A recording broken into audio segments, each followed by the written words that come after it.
Zion cha te le na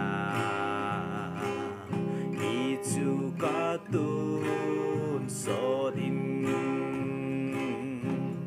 Zion cha te za le na ding ni chu anai ta na zao na dem o so pi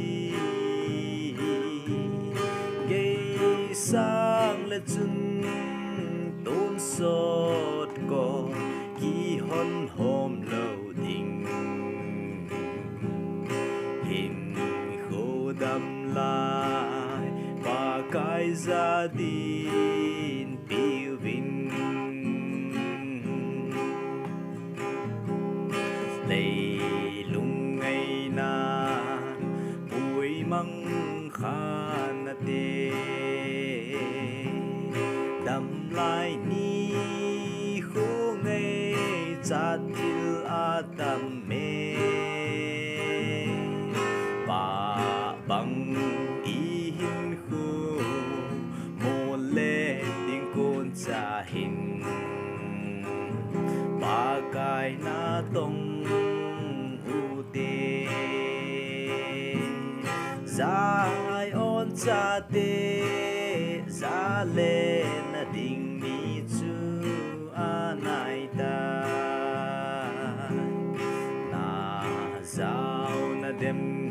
o so pi gay sang le chung tôn sốt có kỳ hong nom lâu ding in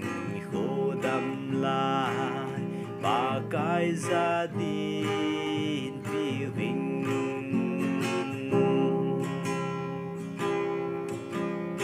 ni thung côn vai chỉ phan a hi tai van tiêu tế lệ mi thiên chi ma sa hồn khong mi lệ ba za hồn ấy na nga ding nguy và na kỳ lâm tu đi Zion cha te za lên na ding ni chu anai ta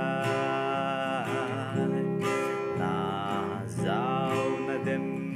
o so pi gay sang le chung tôn sốt có kỳ hôn hôm lâu đình in khô đâm lại ba cái gia đình tiêu vinh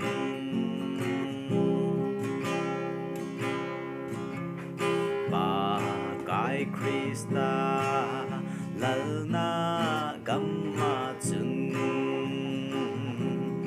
leng le lal cha ga gen thei ta lâu luân ca ca nga lơ Zion cha te le na i chu ka tun so din Zion cha te za lên ding mi chu anai ta na zao na dem o so pi gay sang le chun tôn sốt có kỳ hôn hôm lâu đình in khô đâm lại và cái gia đình tiêu vinh